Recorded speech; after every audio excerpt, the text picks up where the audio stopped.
La declaración jurada con tachaduras, que por cierto son muchas, que fue publicada por el FBI, no solo no proporcionó una explicación razonable para la redada policial, sino que reforzó la certeza pública que se trataba de una cacería de brujas política contra el expresidente Trump. Hablaremos más sobre esto. Y bueno, el FBI responde a las declaraciones de Mark Zuckerberg sobre el escándalo de la computadora de Hunter Biden. Para finalizar, hablaremos cómo la Fed continúa elevando la tasa de interés, mientras que el público se preocupa por la recesión y el mercado de valores cayó con fuerza el viernes. Los expertos esperan que los precios de la vivienda caigan junto con él. Hoy es martes 30 de agosto y estas son las noticias que tenemos para ti. Si eres de los que buscan la verdad, has llegado al lugar correcto. Esto es Factor Sorpresa. Comenzamos. A partir del plan de Biden para reducir la deuda de préstamos estudiantiles anunciado la semana pasada, pues esta provocó una reacción violenta entre los conservadores. Varios grupos y el fiscal general del estado republicano están considerando presentar una demanda por el tema. El fiscal general de Missouri, Eric Schmidt, le dijo al Washington Examiner que su oficina está examinando activamente las opciones legales para detener el abuso de poder de la administración Biden. El grupo conservador American for Tax Reform, que aboga por impuestos más bajos, ya está tomando medidas. Robert Norquist, el fundador del grupo, dijo que están buscando trabajar con grupos de expertos legales para argumentar que no existe una base constitucional para que el presidente o un departamento cancele la deuda estudiantil por su cuenta y que este tipo de acciones en realidad debería hacerse por el Congreso a través de la legislación.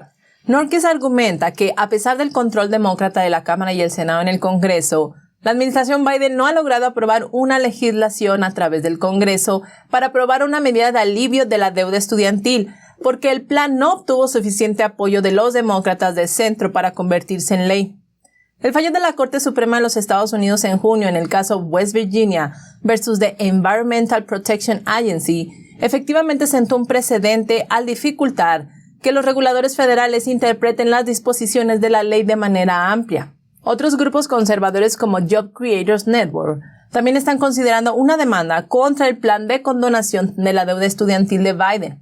Uno de los argumentos legales que usó la Casa Blanca para justificar el alivio de los préstamos estudiantiles de Biden fue la Ley de Oportunidades de Alivio de Educación Superior para Estudiantes, la Ley Heroes del 2003. Esta ley, que se aprobó con apoyo bipartidista en ese momento y tuvo en cuenta a los veteranos que habían luchado en Irak y Afganistán.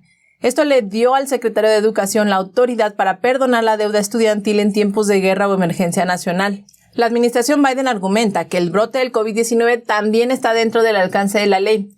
Sin embargo, la tasa actual de infección por el COVID-19 en los Estados Unidos es estable y el brote ya no es una emergencia nacional como lo fue en un inicio.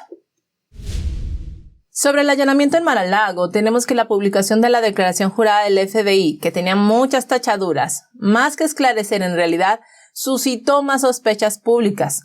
La declaración jurada, tachada de 38 páginas, tiene alrededor de 20 páginas que están borradas en gran parte o casi por completo.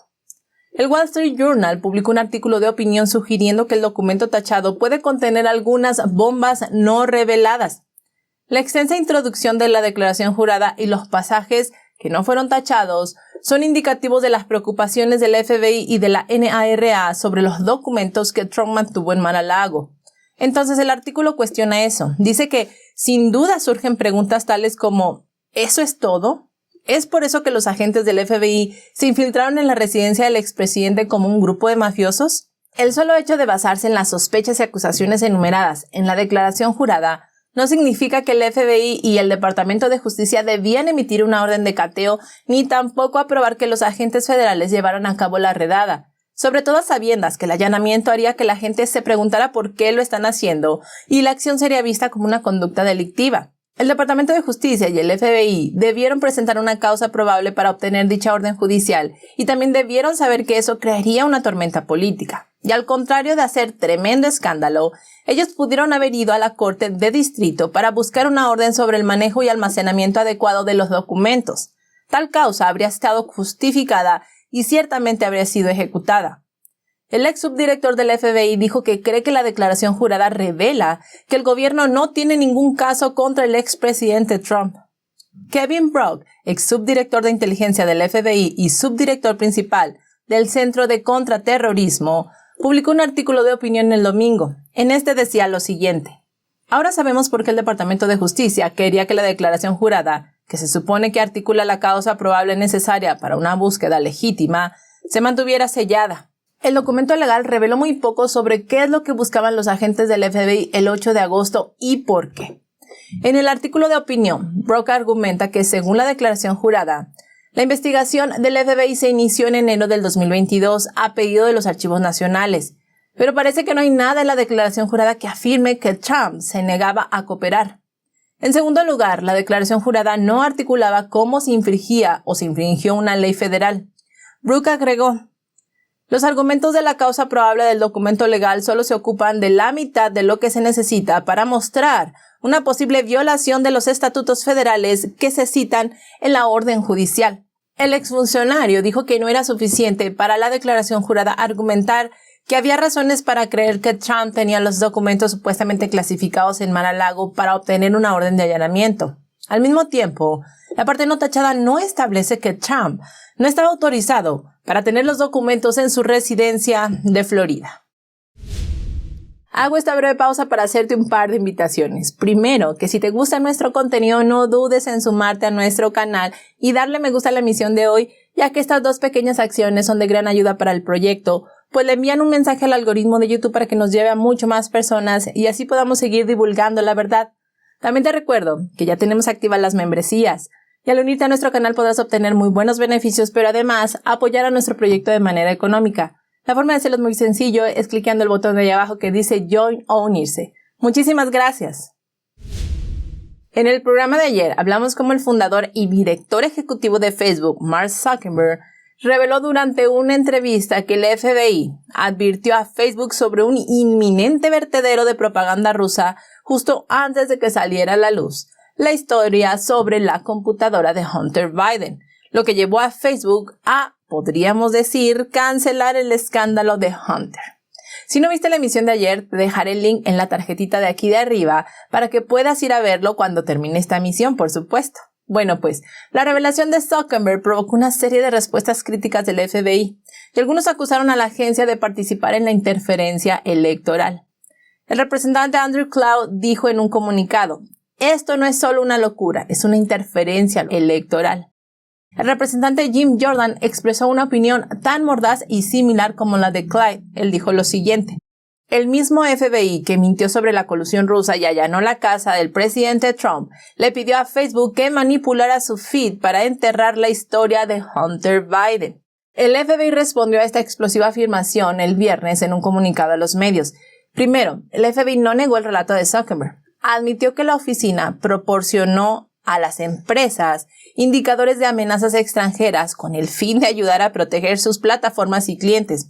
La declaración dice lo siguiente: el FBI notifica rutinariamente a las entidades del sector privado de los Estados Unidos, incluidos los proveedores de redes sociales, sobre información sobre posibles amenazas para que puedan decidir cómo defenderse mejor contra las amenazas. Pero al mismo tiempo, el FBI intenta pasar la pelota y agregó que no puede pedir ni ordenar a las empresas que tomen medidas sobre la información recibida. Sin embargo, el público no aceptó esta explicación. Breitbart dice que según lo que muestran las encuestas, los artilugios que rodearon a la computadora portátil de Hunter sí afectaron las elecciones del 2020. El 74% de los estadounidenses cree que el FBI engañó al público cuando afirmó que la computadora portátil de Hunter Biden era desinformación. El breve discurso de 8 minutos que dio el presidente de la Fed, Jeremy Powell, fue como detonar una bomba. Esto se dio el viernes pasado y el índice del Dow Jones Industrial Average, que es el índice bursátil de referencia de la Bolsa de Valores de Nueva York, cayó 1,000 puntos. Y así pudimos ver cómo la riqueza de los multimillonarios estadounidenses se evaporó 78,000 millones de la noche a la mañana. En su discurso dado durante la reunión anual de Jackson Hole de los bancos centrales mundiales, Powell enfatizó que la lucha contra la inflación no ha terminado y las tasas de interés continuarían aumentando durante algún tiempo. Advirtió que aumentar las tasas de interés para frenar la alta inflación desaceleraría el crecimiento económico y también traería dolor a los hogares y empresas estadounidenses. Pero si los altos costos, que de hecho son los más altos en los últimos 40 años, si estos no se suprimen, el daño será aún mayor. Powell comentó de forma agresiva que para disipar la especulación del mercado, las tasas de interés podrían reducirse, esto hablando de hacerlo lo antes posible para fines del 2023, ya que las alzas agresivas en las tasas aumentan la posibilidad de una recesión. El viernes las acciones estadounidenses cerraron fuertemente a la baja en todos los ámbitos. El promedio industrial Dow Jones cayó más de 1,000 puntos. El índice compuesto Nasdaq cayó casi 500 puntos y el índice Standard & Poor's 500 cayó más de 140 puntos. Los tres índices bajaron más del 3%, pero aún estaban ligeramente por encima de sus niveles de hace un mes. Solo la mayoría de las ganancias reunidas en la última temporada se borraron el viernes. La riqueza de los multimillonarios estadounidenses se evaporó instantáneamente 78,000 millones en un día. Uno de los que más sufrió fue el fundador de Amazon, Jeff Bezos. Su riqueza cayó 6,800 millones de dólares, seguido por la fortuna del hombre más rico del mundo, el fundador de Tesla, Elon Musk, que disminuyó en 5,500 millones de dólares. Para el fundador de Microsoft, Bill Gates, su fortuna cayó más de 2,000 millones y la fortuna de Warren Buffett, que se redujo a casi 3,000 millones. El cofundador de Google, Sergey Brin, perdió 4,700 millones, lo que también hizo que su fortuna cayera por debajo de los 100,000 millones. Y con esta nota llegamos al fin de la emisión de hoy. Gracias por llegar hasta aquí con nosotros. Te invito a sumarte a nuestra sala de chat en Telegram, seguirnos por YouMaker o escucharnos en nuestro podcast. Los links, como de costumbre, en la cajita de descripción, a la par del link de donaciones. Por tu tiempo, por tu atención, por tu apoyo, muchísimas gracias. Recuerda, sigamos en búsqueda de la verdad. Nos vemos mañana.